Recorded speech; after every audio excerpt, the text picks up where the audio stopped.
Bismillahirrahmanirrahim. Assalamualaikum warahmatullahi wabarakatuh. Terima kasih atas kesempatan yang diberikan kepada kami. Tadi sudah gugur dan sekarang saya untuk melakukan aksi nyata modul sosialisasi modul 1 dari 1.1 sampai 1.4, kemudian ada berbagi media pembelajaran interaktif dan kesepakatan atau keyakinan untuk disiplin positif di sekolah. Oke, masih semangat Bapak Ibu? Suara saya sudah terdengar jelas? Sudah, ya? Sudah dengar semuanya? Kurang apa cukup? Oh, cukup.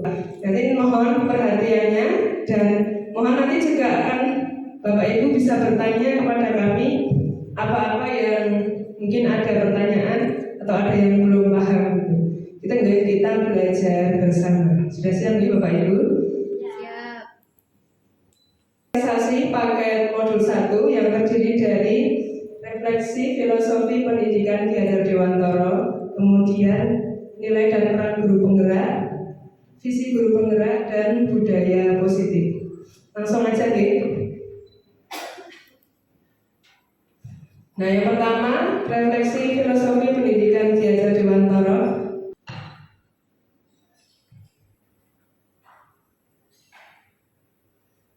Iya, merdeka. Kemudian, nah ini yang mau saya tambah sedikit. Kodrat anak adalah bermain. Permainan anak dapat menjadi bagian pembelajaran di sekolah.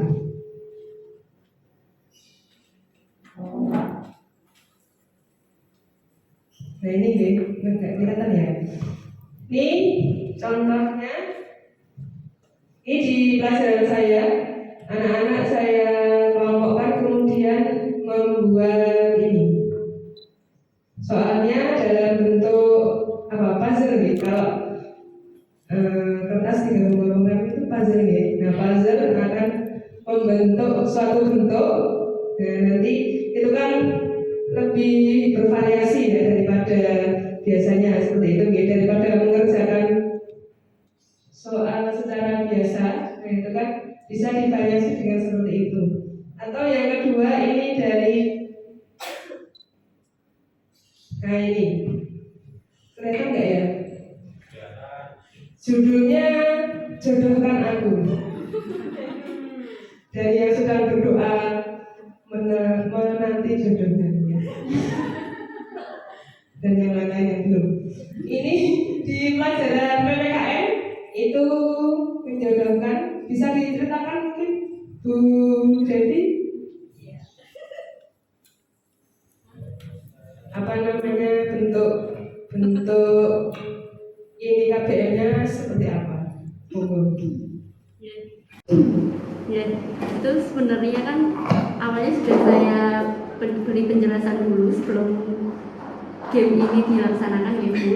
Ya, saya berikan materi dulu, pemahamannya seperti apa. Kemudian besoknya, pertemuan besoknya itu saya biar memancing memori mereka yang kemarin sudah saya jelaskan, apakah masih ingat, itu melalui game ini. Ini juga mendadak Bu, jadi kepikiran untuk ini ya udah untuk menjodohkan, pertanyaannya seperti apa, jawabannya yang mana. Itu alhamdulillah antusias anak-anak itu lebih aktif Ibu kalau ada seperti ini, biar nggak sepaneng kalau kita menyampaikan materi terus seperti itu. Jadi ya dinamakan itu. Oke, terima kasih Bu Devi. Judulnya Rotok-rotok curhat. Biar itu Bu memancing siswa gitu loh Bu. Oke, kalau ya kalau judulnya itu menarik pasti anak-anak akan terpancing ya. Iya. Seperti yang biasa. Nah, tidak hanya di Purwakarta saja Pak, ini ada Jodohkan Aku. Ini jadi mungkin untuk solusi tadi mungkin kalau istilah, kalau menggunakan teknologi agak susah, anak-anak secara gadget tidak ada support. Nah, bisa kita solusikan dengan ini media pembelajaran yang nyata saja. Kan anak-anak sudah anak kelas berapa ini? 10 itu kan dia mulai awal pandemi kelas 2 ya, kelas 2 SMP, kelas 3, terus baru ini masuk sudah 1 tahun lebih mereka di rumah belajar rebahan gitu ya. Jadi kurang berat. Jadi mungkin di awal-awal ini lebih kita tekankan yang banyak geraknya. Kan ini kan maju nulis itu kan juga bergerak gitu, nggak hanya duduk diam ngantuk gitu ya. Jadi besok kan sudah PTM semuanya. Jadi monggo mencari model pembelajaran yang menyenangkan. Ya. Menyenangkan itu berarti bisa bermain tetapi tetap fokus dengan pelajarannya. Ya. Biar dia bermain ya ceria tapi juga belajar. Terus waktunya juga efektif gitu ya. Mungkin ada pertanyaan? Tidak ada ya? Terus ini saya lanjut aja ya, tadi sudah dijelaskan.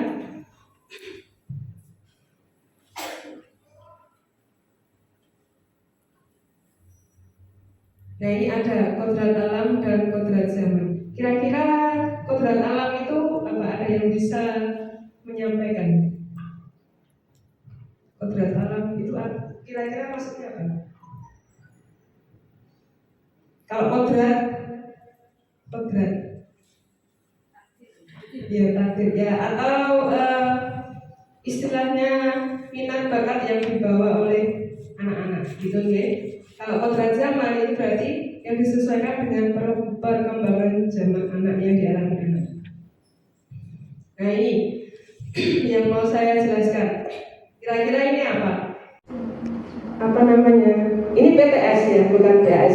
Kalau PAS kemarin jujur saya mengerjakannya ngawur semua ya, karena waktunya terbatas. Nah ini untuk yang PTS itu ada yang saya serius mengerjakan, ada yang tidak.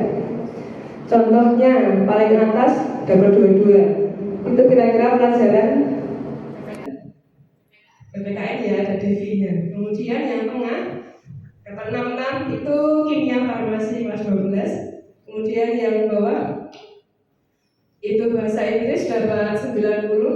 Kemudian kalau yang masih saya ingat, kalau fisika saya mengerjakan dapat 80. Nah, kenapa kok PPKN saya ngawur ngerjakannya, nggak sungguh-sungguh kira-kira? Ya. Oh, bendera. Kenapa kok kira-kira saya PPKN malas ngawur we? Soalnya panjang dan hots mungkin. Ya, soalnya panjang dan hots. Mungkin yang lain? Ya, Bu Guru. Mungkin antusias terhadap kesenangan apel mungkin bisa jadi ke arah situ, sehingga kadang anak ada yang suka hitungan, tidak suka hafalannya. Apakah memang seperti itu? Iya betul sekali, karena kodrat alam saya tidak dihafal. Sudah tahu ya, jadi sudah ini duluan, sudah kasih, mohon maaf ya. Nanti mohon maaf kalau saya jadi siswa bapak ibu guru, berarti nilai-nilai yang tidak hitungan mungkin jelek-jelek gitu. Ya jadi sudah kasih gitu. Kemudian kalau yang kimia farmasi kan ada hitungannya. Kemudian kalau untuk bahasa Inggris memang dari dulu saya lumayan lah di bahasa Inggris gitu. Nah ini maksudnya apa? Tiap anak-anak kita itu kan punya kodrat alam masing-masing. Dan kita tidak bisa memaksakan. Mbok piye yo saya? Ya senang ya. Ya, enggak senang. Kalau saya aja. Makanya kita hargai anak-anak kita selama dia ada, hadir dan mengerjakan, kita beri penghargaan, kita beri KKM lah gitu. Kemudian yang rada-rada menarik di atasnya, yang paling bisa banget kasih 8 atau kasih 9 seperti itu untuk menghargai yang lain. Jadi sama lah, dia anak-anak juga senang.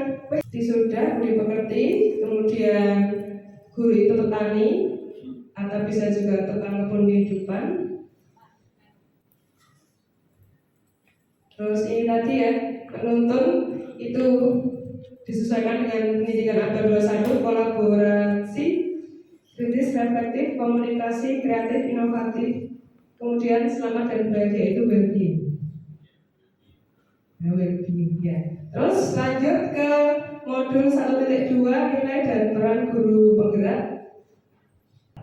Ini sebenarnya untuk tugas, jadi sekalian.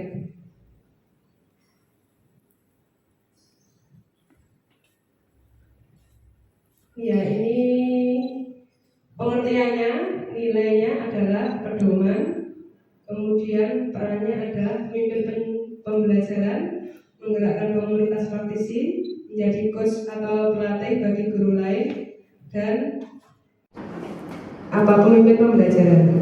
Ini ya, nilai guru penggerak: mandiri, reflektif, kolaboratif, inovatif, dan berpihak pada murid.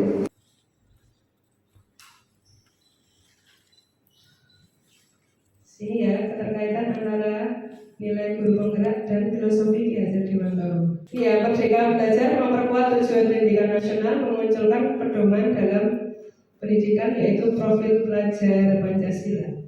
Nilai dan peran guru penggerak akan dapat mewujudkan profil pelajar Pancasila.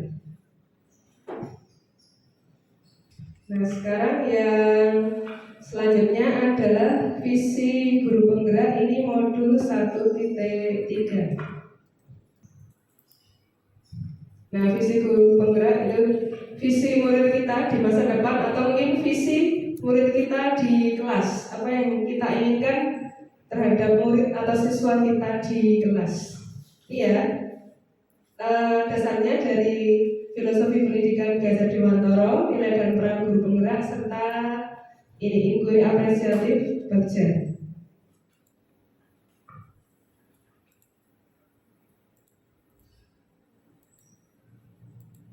Nah, ini kemarin waktu mengerjakan tugas, rumusan visinya mewujudkan insan Islami yang mandiri, kompeten, kreatif, dan berjiwa wirausaha. Nah, ini model pendekatan manajemen perubahan yang kolaboratif, berarti butuh kerjasama dan berbasis kekuatan. Berarti melihat pada kekuatan yang kita miliki. Pendekatan inquiry apresiatif percaya setiap orang memiliki inti positif yang dapat memberikan kontribusi pada keberhasilan. Nah, kalau tadi kan visi misi yang sangat luas gitu. Nah, ini kalau kita kembalikan ke kelas kita kan pasti punya visi misi. Pak Rifki visi misinya apa, Pak? Di muridnya Pak Rifki.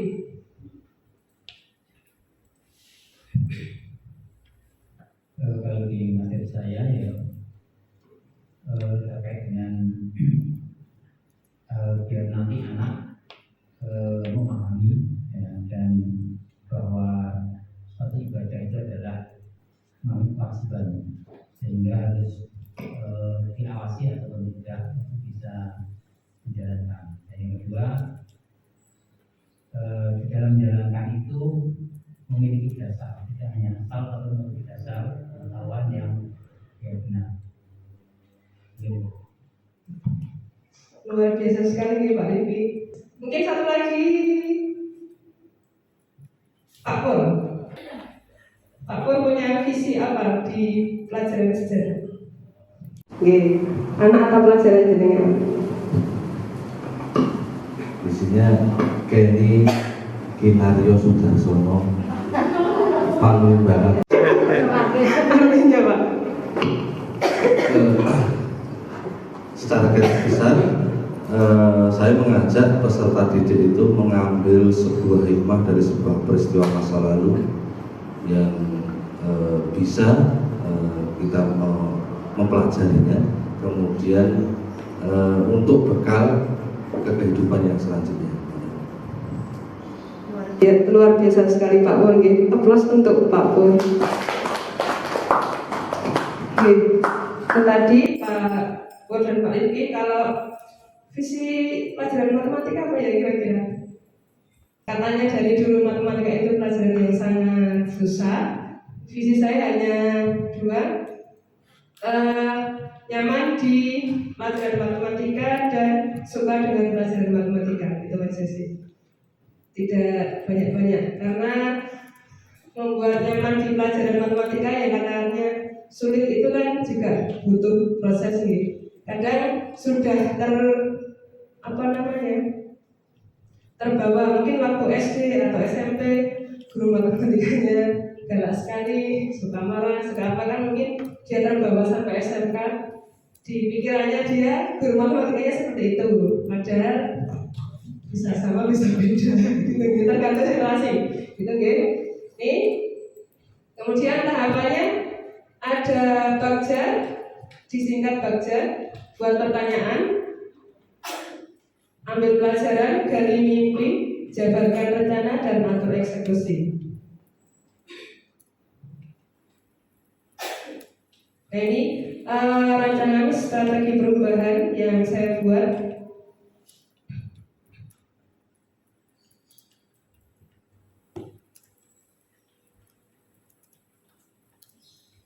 Nah, buat pertanyaan yang pertama, hal-hal baik apa saja yang telah dimiliki murid? Pasti murid kita atau siswa kita memiliki hal-hal yang baik, ya. Kemudian bagaimana meningkatkan kompetensi guru untuk membuat kegiatan belajar menjadi lebih menyenangkan. Yang ketiga, bagaimana mengembangkan praktek baik setiap warga sekolah untuk dipertahankan sebagai budaya sekolah. Nah, hal-hal baik yang telah kita miliki di murid kita diantaranya beribadah, ya pasti mereka sudah beribadah ya, sesuai dengan ketentuan. Entah itu mungkin kalau di sekolah ya jamaah, di rumah tidak, kan kita tidak tahu, tapi insya Allah mereka sudah beribadah gitu ya. Kemudian mengerjakan tugas tepat waktu. Nah ini hal-hal yang baik ya. Yang tidak tepat waktu ada enggak? Ya ada, tapi yang kita tulis yang baiknya tuh. Terus memiliki kompetensi sesuai jurusannya, menghormati orang tua, guru dan karyawan dan orang lain. Kemudian untuk yang kedua, meningkatkan kompetensi guru itu mengikuti berbagai pelatihan seperti seri belajar AKM, pelatihan pemanfaatan akun belajar ID, pembuatan media pembelajaran. Nah ini yang belum maksimal ya di kita. Kemudian pembuatan video pembelajaran, penerapan metode pembelajaran yang menyenangkan. Kemudian untuk yang ketiga, mengembangkan praktek baiknya, yaitu memberikan keteladanan sikap terpuji antar warga sekolah, saling mengingatkan untuk mematuhi protokol kesehatan. Kemudian bisa dengan mengadakan kajian rutin warga sekolah, menambah pengetahuan dengan mendatangkan guru tamu dari luar sekolah.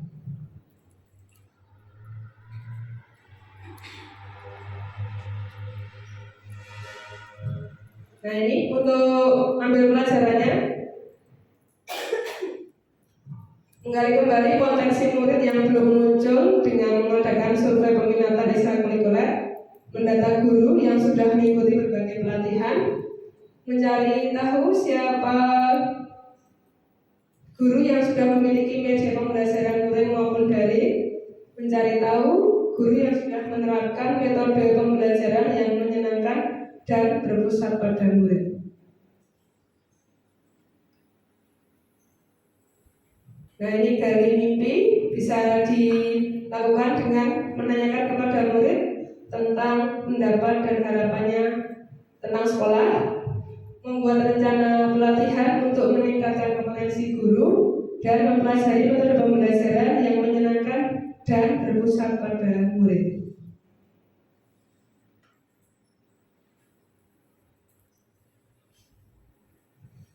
Ini rencananya, lanjut aja ya.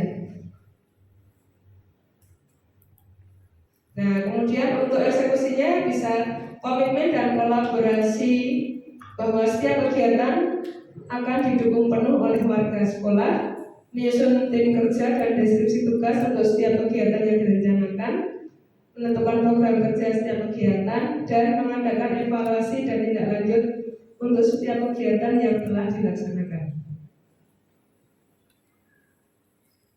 Nah, sudah untuk modul 1.3 sudah selesai. Adakah pertanyaan?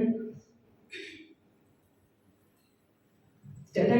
Nah, yang kesimpulan untuk modul 1.3 tentang inquiry apresiatif tadi, pendekatan yang berbasis kekuatan. Monggo kita cari hal-hal positif atau kelebihan apa yang ada pada murid kita di kelas kita.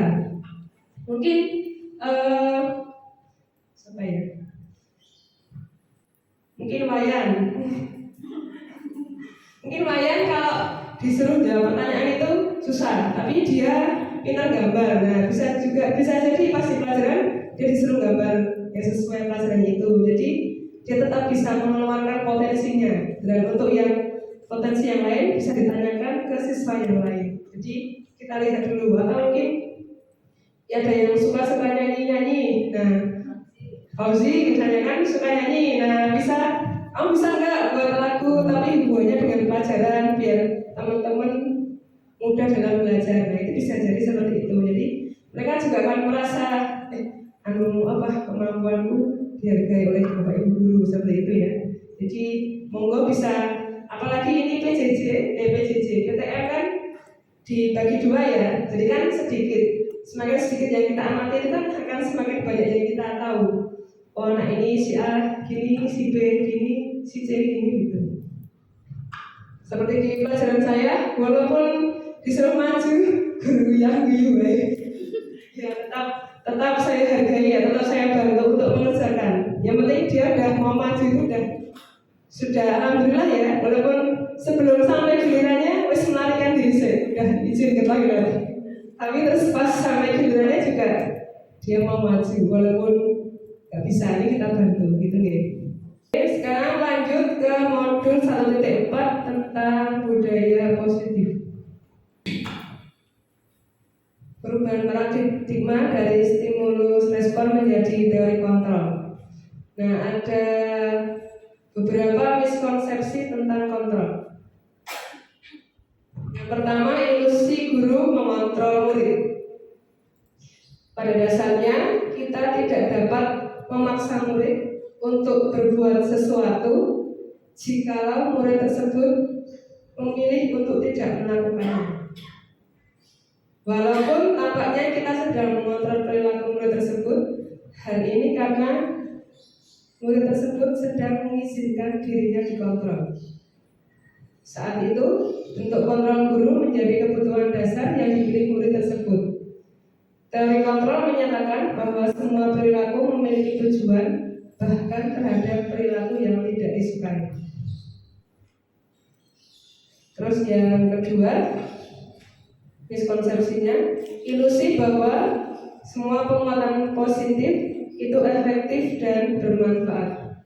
Nah, penguatan positif atau bujukan adalah bentuk-bentuk kontrol.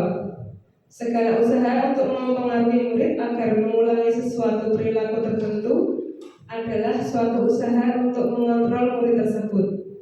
Dalam jangka waktu tertentu, kemungkinan murid tersebut akan menyadarinya dan mencoba untuk menolak bujukan kita. Atau bisa jadi murid tersebut menjadi tergantung pada pendapat sang guru untuk berusaha. Terus yang ketiga, nah ini yang mungkin masih sering kita lakukan, ilusi bahwa kritik dan membuat orang merasa bersalah dapat menguatkan karakter. Ya, menggunakan kritik dan rasa bersalah untuk mengontrol murid menuju pada identitas gagal. Mereka belajar untuk merasa buruk tentang diri mereka. Mereka mengembangkan dialog diri yang negatif. Kadangkala sulit bagi guru untuk mengidentifikasi bahwa mereka melakukan perilaku ini. Nah, kita masih sering seperti itu ya. Kamu itu, gitu. Lanjutannya tergantung masing-masing. Nah, karena seringkali guru cukup menggunakan suara halus untuk menyampaikan pesan yang negatif. Ada dua tipe ya. Ada yang langsung, ada yang halus tapi isinya negatif, yaitu sama-sama nanti membuat anak-anak merasa bersalah.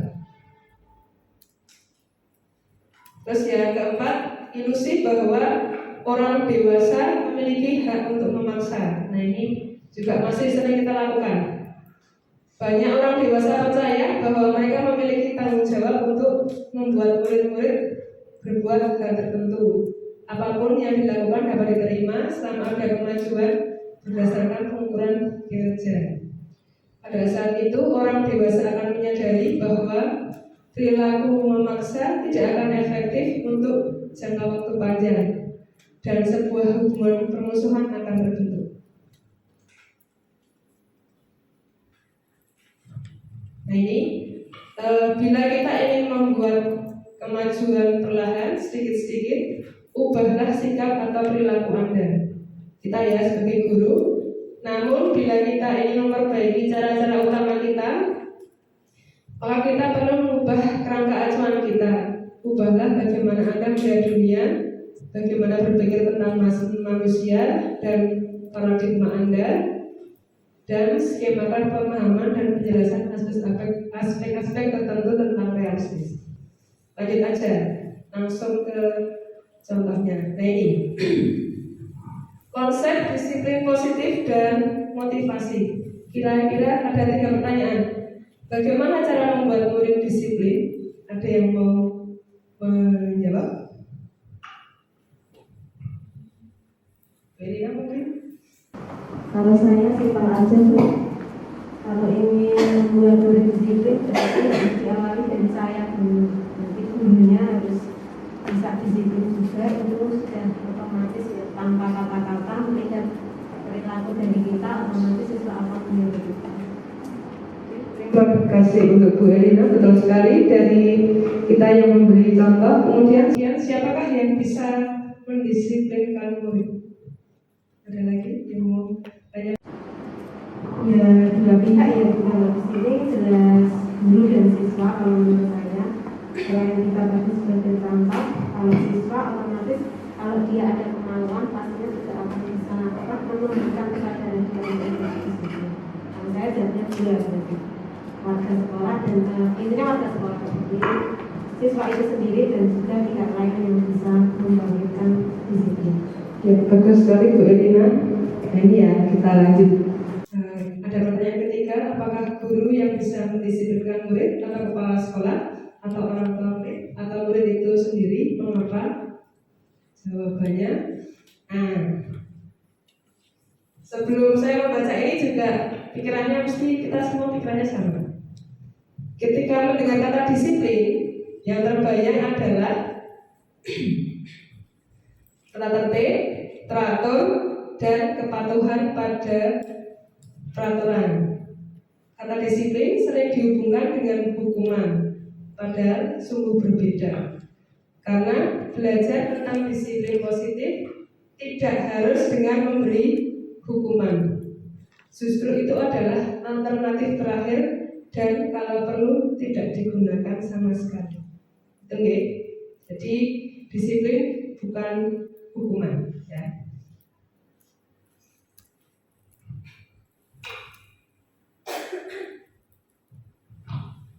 Iya.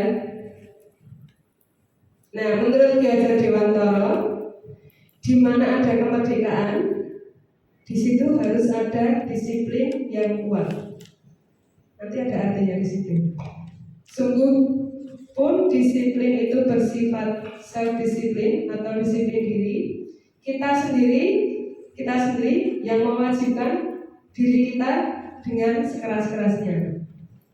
Tetapi itu sama saja, sebab kalau kita tidak cakap dalam melakukan self-disiplin, kita tidak bisa mendisiplinkan diri kita sendiri, maka wajiblah penguasa lain atau orang lain, atau dalam hal ini Bapak Ibu guru atau kepala sekolah yang dapat mendisiplinkan diri kita. Dan peraturan itu harus dalam suasana yang merdeka. Oke, jadi kita harus bisa mendisiplinkan diri kita sendiri. Arti disiplin berasal dari bahasa Latin. Disiplina artinya belajar. Nah, saya juga baru tahu pas belajar ini. Disiplin artinya belajar. Berasal disiplin berasal dari kata yang sama dengan disiplin. Bacanya apa Bu Dina? Disiplin ya. Bahasa Inggris ya, disiplin artinya murid atau pengikut. Nah, untuk menjadi seorang murid atau pengikut, seseorang harus paham betul alasan mengapa mereka mengikuti suatu aliran atau ajaran tertentu, sehingga motivasi yang terbangun adalah motivasi dari dalam diri sendiri, bukan ekstrinsik dari luar.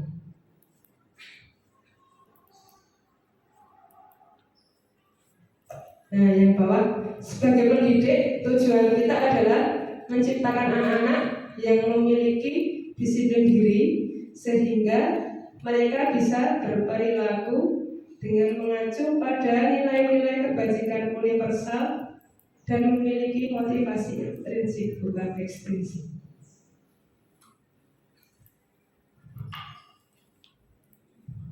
Terus ini ada pertanyaan.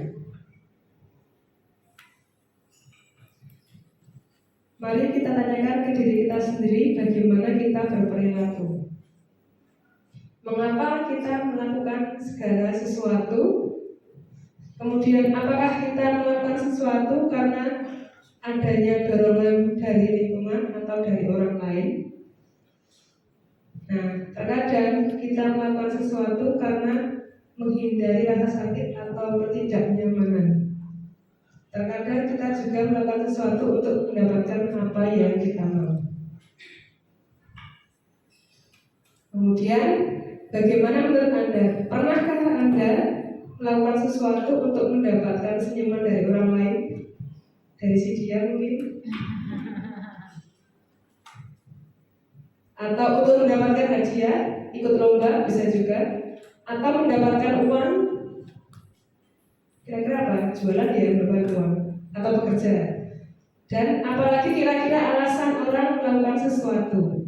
Nah, ini ada motivasi bisnis, motivasi manusia. Ada alasan motivasi perilaku manusia. Jadi intinya saat kita mau melakukan sesuatu itu ada alasannya. Dan alasannya ada 3 jenis. Yang pertama, untuk menghindari kenyamanan atau hukuman. Iya, tingkat rendah dari motivasi perilaku manusia. Misalnya, jangan sampai kita datang terlambat. Nah, kalau alasan kita biar tidak dihukum Pak Kepala Sekolah, nah itu berarti kita masuk ke sini. Alasannya masuk ke sini. Gitu, ya. Terus lanjut. Nah, yang kedua, motivasinya adalah untuk mendapatkan imbalan atau penghargaan dari orang lain. Satu tingkatan di atas motivasi yang pertama. Contohnya apa kira-kira? Jangan sampai datang terlambat biar dipuji oleh Bapak Kepala Sekolah. Nah itu, biar mendapat imbalan atau penghargaan. Kan imbalan atau penghargaan tidak melulu uang atau barang ya, gitu. Nah yang ketiga, untuk menjadi orang yang mereka inginkan dan menghargai diri sendiri dengan nilai-nilai yang mereka percaya. Nah, datang tepat waktu. Ya karena saya ingin datang tepat waktu, saya tidak ingin terlambat, saya tidak ingin menghabiskan waktu biar waktu berjalan dengan efektif dan efisien. Nah itu kalau niatan kita sudah seperti itu, kita sudah termasuk yang ketiga ini, menghargai diri sendiri dengan nilai-nilai yang kita percaya. Ya. Kita masuk kelas tidak terlambat. Itu kalau sudah niatnya biar waktunya efektif, biar pelajaran berjalan dengan baik, sudah termasuk yang ini. Tapi kalau cepat-cepat ke kelas, nanti biar nggak dimarahin Pak Kepala. Nah itu beda lagi motivasinya. Oke. Nah monggo kita terus-menerus refleksi biar motivasi yang kita lakukan itu yang nomor 3 ini. Menghargai diri sendiri dengan nilai yang kita percaya. Tentu saja nilai-nilai kebaikan gitu.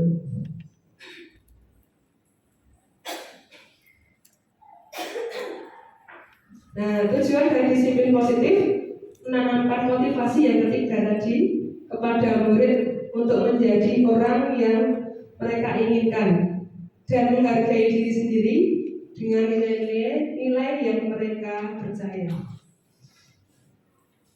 Ketika murid-murid kita memiliki motivasi tersebut, mereka memiliki motivasi intrinsik yang berdampak jangka panjang. Nah, kalau motivasinya dari diri sendiri, dari dalam, itu dampaknya jangka panjang.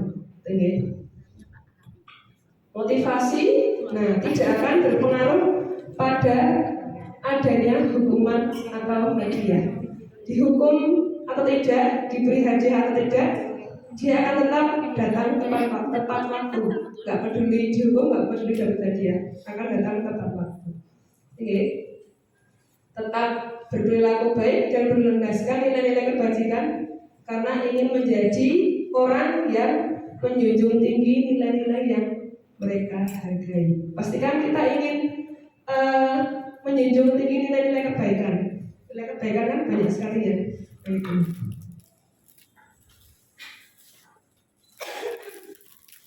Nah, ini selanjutnya ada keyakinan kelas. Kenapa kok tadi kan ada, kenapa tidak peraturan kelas, tidak kesepakatan kelas? Nah, kalau keyakinan kelas sudah yakin pasti akan dilaksanakan dengan sungguh-sungguh ya. Aku yakin, aku mencintaimu gitu ya contohnya. Pasti kan ini ya, itulah pokoknya. Atau di lagu Sang Surya itu kan ada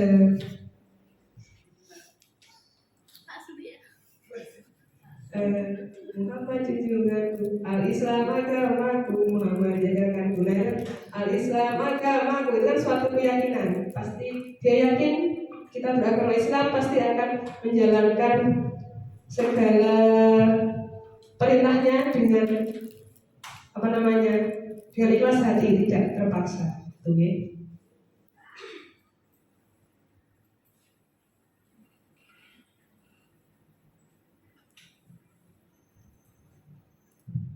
Iya, terus kemudian ini ada kalimat dihukum oleh penghargaan. Ini masih satu rangkaian modul dengan disiplin positif. Jadi intinya jangan sering-sering memberi penghargaan. Yang pertama, ada pengaruh jangka pendek dan jangka panjang untuk suatu penghargaan. Nah, penghargaan berlaku untuk mendapatkan seseorang melakukan sesuatu dalam jangka waktu pendek. Nah, jika kita menggunakan penghargaan lagi dan lagi, maka orang tersebut bergantung pada penghargaan yang diberikan serta kehilangan motivasi dari dalam. Contohnya, kalau datang tepat waktu dapat voucher BC misalnya 5.000 gitu. Tuh. Nanti minggu depan lagi diberi penghargaan lagi. Nanti lama-lamaan motivasinya itu adalah voucher tadi ya, voucher makan di BC tadi, bukan karena memang ingin datang tepat waktu. Tunggu. Nah, jika kita mendapatkan penghargaan untuk melakukan sesuatu yang baik, maka selain kita senantiasa berharap mendapatkan penghargaan tersebut, kita menjadi tidak menyadari tindakan baik yang kita lakukan. Oh, intinya untuk voucher. Kemudian yang kedua, tidak efektif. Nah, ini suatu penghargaan adalah suatu benda atau peristiwa yang diinginkan, yang dibuat dengan persyaratan. Hanya jika Anda melakukan hal ini, Anda akan mendapatkan penghargaan yang diinginkan. Nah, jadi tidak begitu efektif karena orang motivasinya nanti akan dapat penghargaan atau hadiah.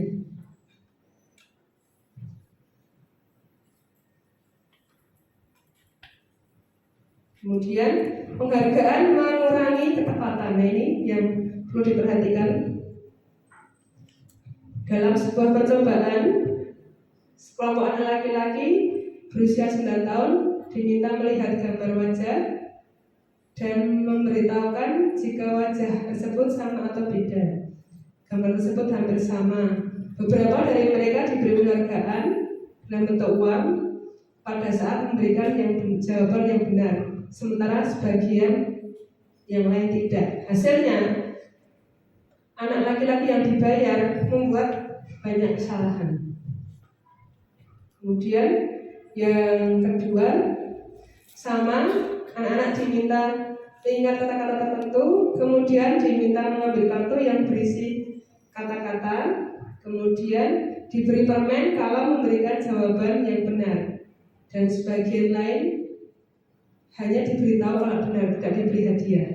Hasilnya, yang mendapatkan permen jawabannya banyak yang tidak tepat dibandingkan anak-anak yang hanya diberitahu jawaban yang benar. Jadi intinya anak-anak itu hanya geneto hadiah, tetapi hasilnya tidak tepat. Mereka tidak fokus dalam mengerjakannya.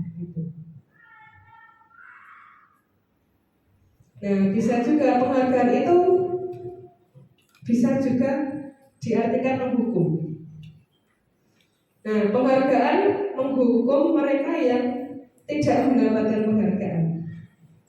Misalnya, nah dalam ranking ya, mereka yang mendapatkan ranking kedua akan merasa dihukum. Kan kita sudah tidak ada ranking ya di rapot kita.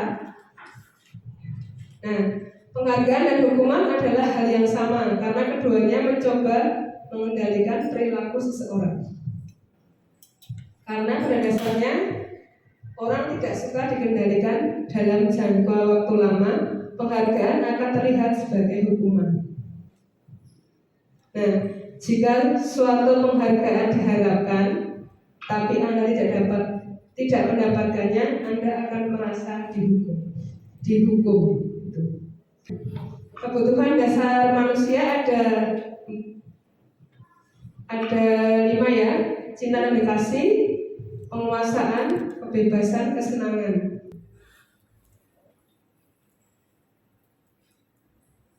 Dan yang tengah adalah bertahan hidup.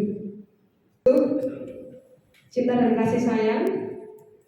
Cinta kasih akan diterima dalam hal cinta yang universal ya, bukan hanya cinta antara dua orang laki-laki dan perempuan. Cinta sama manusia, sama muslim, bukan Pak Ibu muslim.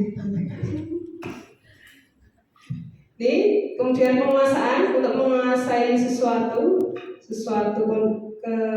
kondisi, situasi atau sesuatu kemampuan. Kemudian kebebasan, kesenangan dan bertahan hidup. Contohnya, ibu guru bilang, aku tidak boleh bersenandung sewaktu mengerjakan tugas. Katanya kelas harus tenang, tidak ada suara. Padahal kan aku suka dan senang menyanyi. Berarti dia kebutuhannya apa?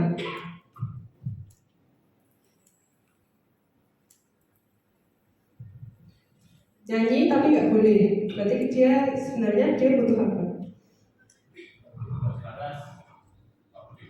Kebebasan dan kesenangan. Yang dia juga senang menyanyi, dia juga butuh dibebaskan untuk menyanyi.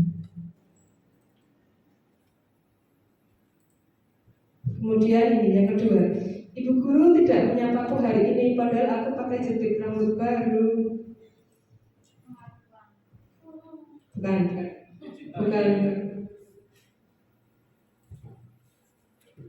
Tidak disapa berarti ya cinta ya, cinta kasih atau diterima atau namanya apa, diperhatikan istilahnya. Jepitku wis anyar ora dilokke tuh.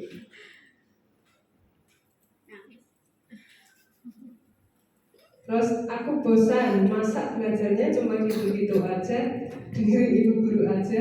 Iya, itu. Ya kadang kita gitu ya. Kira-kira Inovasi.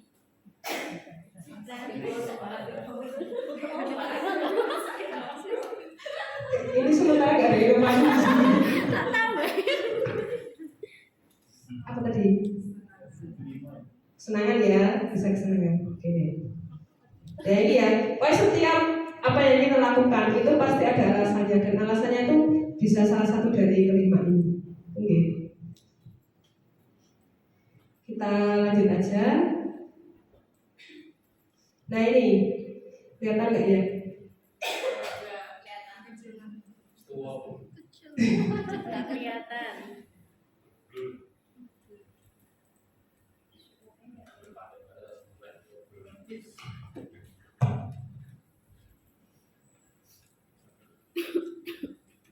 Nah ini tadi yang sedikit disampaikan Bu Guru. 5 posisi kontrol. Yang pertama penghukum, yang kedua membuat orang merasa bersalah, yang ketiga teman, keempat pemantau, dan yang kelima manajer. Kira-kira kita seringnya di mana? Ya, membuat orang merasa bersalah, ya, dan menghukum itu ya pastinya ya. Tidak usah istilahnya kan kita sudah bagian sudah mengajar lama dari kemarin kan pasti sudah pernah paling enggak 1 atau 2 kali melakukannya ya ini. Nah, mari kita belajar biar kita ubah sedikit demi sedikit. Kalau langsung kan susah nih, sedikit demi sedikit. Nah, yang pertama contohnya ya ini langsung.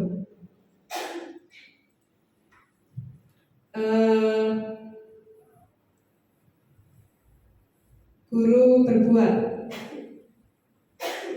Kalau menghukum itu bisa menghardik, menunjuk-nunjuk, menyakiti, menyindir. Kamu itu, gitu ya, contoh. Atau menunjuk-nunjuk, menyakiti. Mungkin bisa kalau kita lihat di berita-berita kan gurunya masih main tangan gitu ya, itu. Atau menyindir. Nah, menyindir juga termasuk menghukum ya. Menyindir itu ya dengan kata-kata berarti. Nah kemudian kalau pembuat orang merasa bersalah, berceramah dan mengatakan seharusnya kamu itu tuh, atau ibu kecewa sekali, kenapa sih kamu itu tuh. Kemudian kalau teman membuat alasan-alasan untuk muridnya, pemantau itu menghitung dan mengukur, kemudian manajer mengajukan pertanyaan-pertanyaan. Ini ya yang kita lihat contohnya yang baris kedua. Kalau penghukum, kalau kamu tidak melakukannya awas ya, rasakan. Itu penghukum. Kalau yang membuat orang merasa bersalah, kamu seharusnya sudah tahu ibu lelah sekali mengatakannya, ibu stres gitu. Itu ya dengan nada yang ketoknya melas tapi nyalah kayak membuat dia merasa bersalah. Tuh. Terus kalau teman ini nadanya ya kayak karena jadi, ayolah lakukan demi ibu. Masa kamu tidak mau? Ingat tidak ibu pernah bantu, malah kamu jaluk ini apa imbalan gitu ya. Terus kalau pemantau apa peraturannya gitu. Kemudian kalau manajer apa yang kita yakini, apa yang bisa kau kerjakan untuk memperbaiki masalah ini. Nah seperti tadi ya, contohnya misal belum mengerjakan tugas, bisa mungkin kita tanya dulu, kapan tugasnya dikumpulkan? Besok, oke kita tunggu 2 kali, mana tugasnya? Besok, mungkin sampai 3 kali kita panggil aja, kenapa kok belum mengerjakan tugas? Nah pasti dia akan menyampaikan alasan-alasannya. Tuh.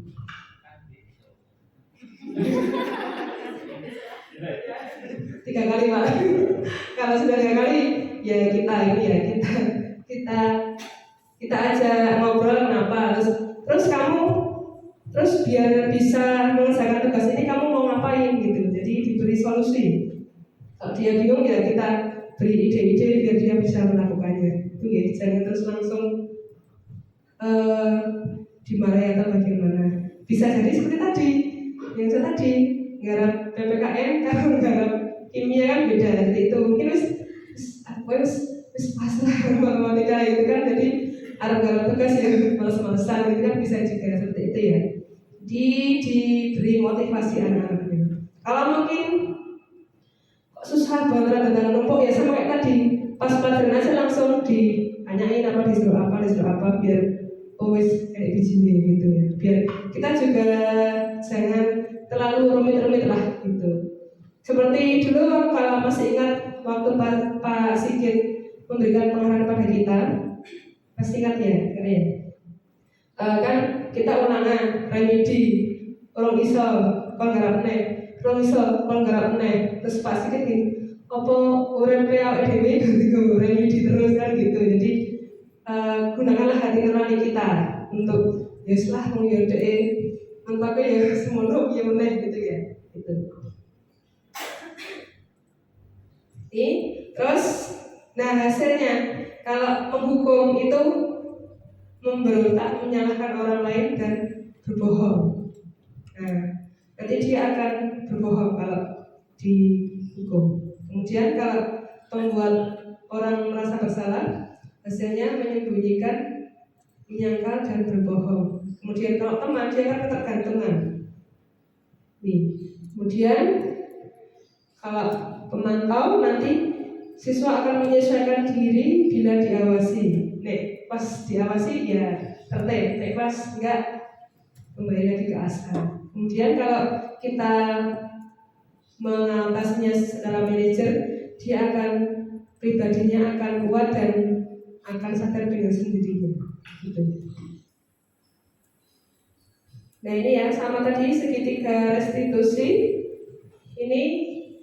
Ada validasi tindakan salah, menanyakan keyakinan, dan menstabilkan identitas. Nah sama dengan tadi, kalau ada anak-anak ada masalah, kita panggil, kita tanya dengan hati-hati, dengan baik. Nanti pasti dia akan memberikan alasan dan ini kita ngobrol sampai dia memberikan solusinya sendiri. Kamu kalau pengen gini, belum gini, kamu harus ngapain? Apa yang kamu lakukan? Apa yang sanggup kamu lakukan? Biar dia yang menyatakan sendiri dia mau apa. Pasti kalau dengan keinginan sendiri, insya Allah akan menjadi lebih baik lagi gitu ya.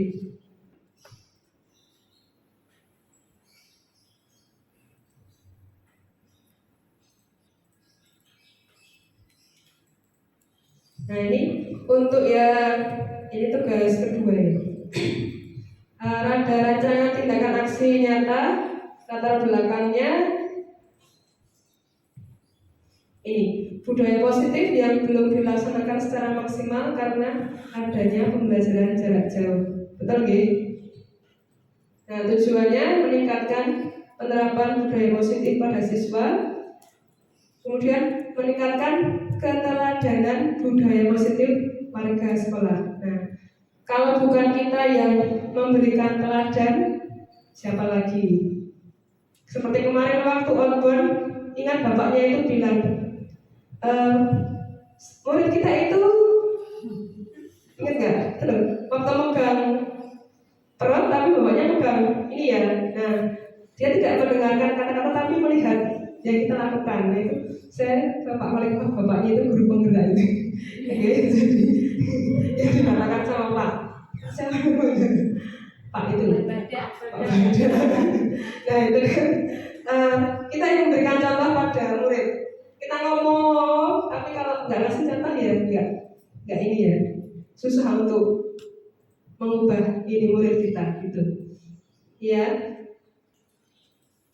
Nah, tolak ukurnya meningkatkan budaya positif pada siswa, meningkatnya keteladanan warga sekolah dalam penerapan budaya positif.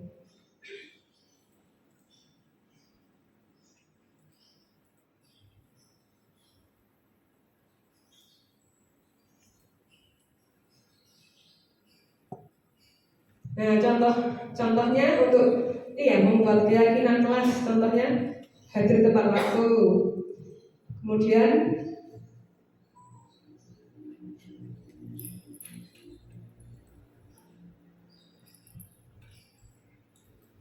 memakai seragam dan atribut sesuai jadwal. Kita alhamdulillah sudah hari ini.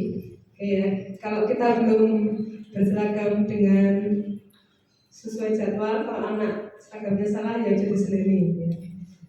Kemudian berdoa atau yang tadi murojaah sesuai sebelum memulai pelajaran, saling menghormati antara warga kelas, mengumpulkan tugas tepat waktu, kemudian sholat zuhur berjamaah di musola. Ini untuk bapak ibu guru. Tadi langsung pulang itu anak-anak.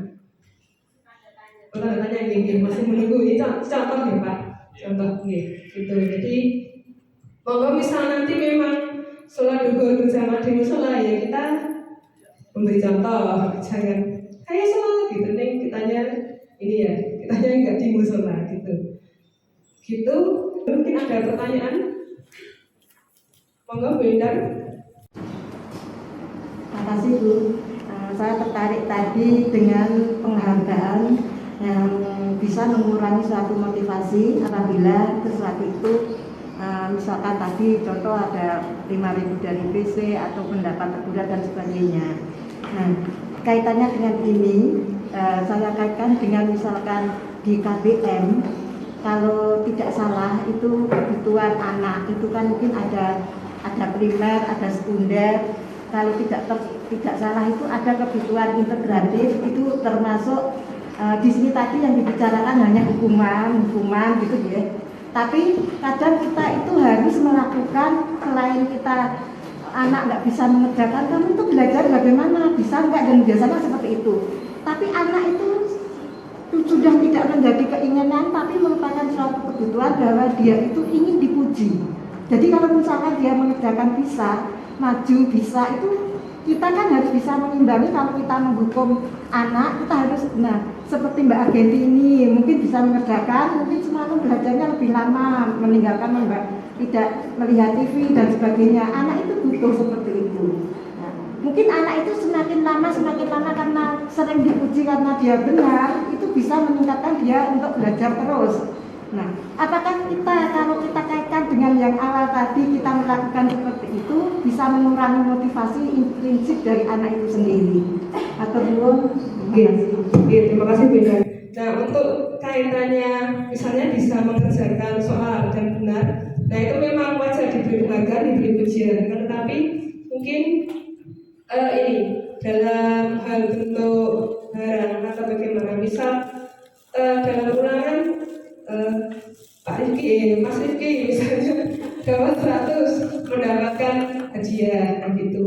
Terus udah dijanjeni nanti kalau dapat 100 dapat hadiah. Nah itu kan bisa mengurangi motivasi dari dalam. Nah alangkah baiknya kalau kemarin dicontohkan itu untuk penghargaannya itu ini apa namanya, mungkin 1 semester sekali semuanya sekelas itu diberi hadiah. Jadi tidak hanya ujian gitu tadi. Kalau ujian ya pasti sudah maju. Maju pasti dapat ujian pasti. Cuman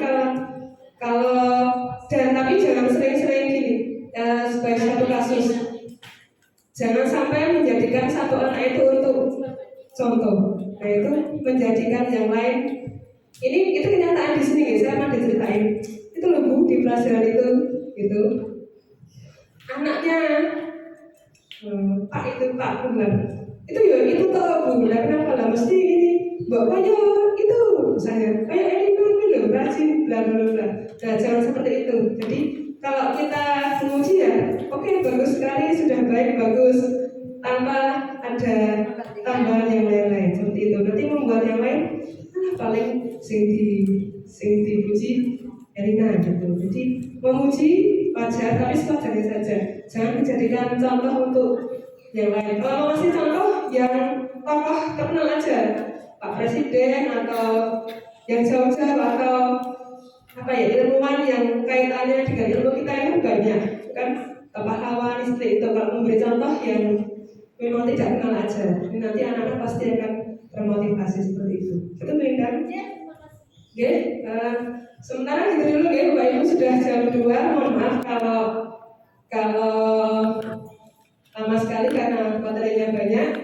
Kalau mungkin masih ada yang masih penasaran, bisa ditanyakan besok-besok lagi. Sekian, kurang lebihnya mohon maaf. Terima kasih atas kesempatannya. Wassalamualaikum warahmatullahi wabarakatuh.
produktif di SMK Muhammadiyah 4 Surakarta.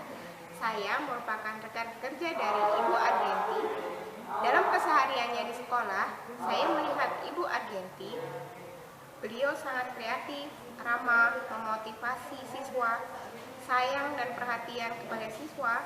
Harapan untuk Ibu Argenti adalah tetap menjadi motivasi kita semua dan menjadi guru penggerak yang berpihak kepada siswa dan dapat mewujudkan profil pelajar Pancasila. Bismillahirrahmanirrahim. Assalamualaikum warahmatullahi wabarakatuh. Saya Muhammad Arif Agusnin, guru PAI di SMK Muhammadiyah 4 Surakarta, yang merupakan rekan kerja dari Ibu Argenti. Dalam kesehariannya di sekolah, saya melihat Ibu Argenti, beliau sangat rajin, disiplin, bertanggung jawab, dan menjadi contoh bagi guru yang lain. Harapan untuk Ibu Argenti dapat menjadi guru penggerak yang kreatif, inovatif, dan selalu bersemangat memajukan sekolah SMK Muhammadiyah 4 Surakarta. Terima kasih. Assalamualaikum warahmatullahi wabarakatuh. Nama saya Khairunisa Fatina Zala dari kelas 10 Farmasi. Kami mengikuti kegiatan pembelajaran materi barisan dan deret aritmatika dan geometri. Dalam kegiatan review materi, pembelajaran matematika disajikan dengan game terasa asik dan menyenangkan. Kami belajar sambil bermain dengan menggabungkan puzzle. Kami jadi tahu bahwa dalam pelajaran matematika juga bisa dibuat game yang seru. Assalamualaikum warahmatullahi wabarakatuh. Perkenalkan, nama saya Bro Permati Bunda, saya dari kelas 10 jurusan Farmasi. Kami mengikuti kegiatan pembelajaran materi barisan dan deret aritmatika dan geometri. Dalam kegiatan review materi, pembelajaran matematika disajikan dengan game. Saya merasa tertantang untuk menyelesaikan puzzle itu agar lebih cepat dari kelompok lain. Dan saya sangat senang dapat bekerja sama dan berdiskusi dengan teman-teman, serta dapat mengenal lebih dekat lagi karena sebelumnya saya melaksanakan dengan kegiatan PJJ. Waktunya tiada bersuara.